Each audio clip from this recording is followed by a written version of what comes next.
Retail giant Anaconda is now selling boats. Not just any old boats, these are built by Merlin Marine, the same crew who also make Stesco and Angler Pro boats up in Brisbane.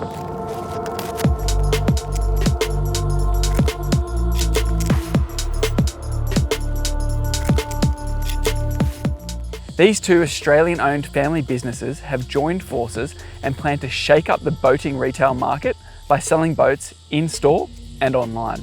The boats are called Gulf Runner. There's a few interesting things about these rigs. The first is, there's a massive lineup available, over 18 models in total, from open car toppers to 6-metre runabouts. The Merlin Marine crew have been building boats for more than a quarter of a century. They must be doing something right. The guys on the tools pride themselves on being fishos and reckon they have a model for every waterway in the country. The Gulf Runners all come with Yummy outboards and they roll out of the door on Dumbia trailers, another Australian family-owned company. Another thing is they'll be available in-store, so when your missus goes shopping, you don't have to hang around in the hardware store. You can actually cruise into Anaconda and check out some new sleds. All right, so we're going for a fish tomorrow, Ali and I. The kingies are on and we just need a few little supplies, so thought we'll pop into the biggest outdoor retailer in Australia, the Anaconda HQ. So follow me, let's go.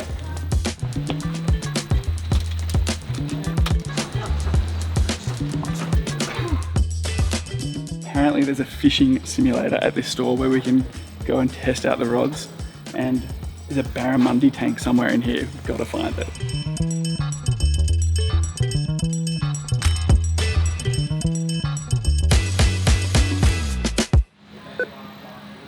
So what's the damage?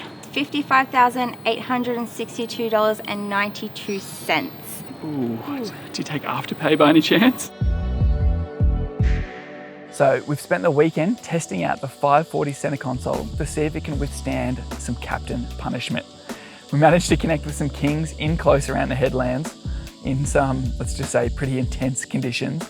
We're out here on the Gulf Runner 540 and it's blowing, got to be over 20 knots from the northeast, and swells, well, probably almost 2 meters, and we're fishing right in close to the headlands here. And we've just had a couple of baits out, a dead squid and a live yakka. Ali's onto the first kingy of the day. Whoa.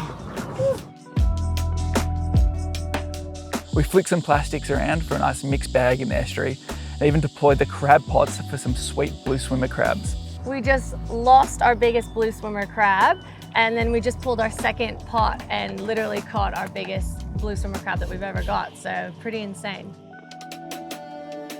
So what do we think of the rig?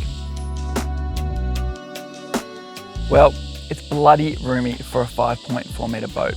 The open one-level configuration and generous 2.26 metre beam is the perfect blank canvas for a touring rig. You could roll out the swag, maybe create your own casting deck, or even throw in the kids' bikes and yours as well.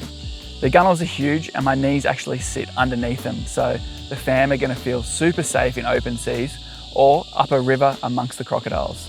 This boat screams top-end touring.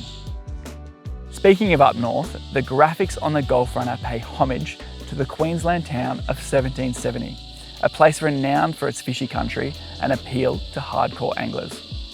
The hull is 4mm on the bottom and 3mm on the sides with a relatively flat bum, so you'd have no drama sneaking into the shallow estuaries and river systems. The dead rise also makes sure things stay on an even keel, which we tested firsthand in the sloppy stuff while chasing kings. Another interesting thing to note is the transom is over 1 metre deep, so there's going to be no wet stuff coming over the back.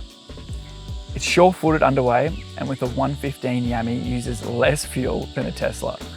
It's quick to plane and extremely quiet, with a cruising speed of around 22 knots while burning a measly 14 litres per hour. A classic feature often found on Queensland-built tinnies is that they're very full in the bow.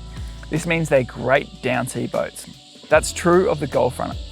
We had this boat in some seriously shitty conditions and we didn't feel the slightest bit of broaching.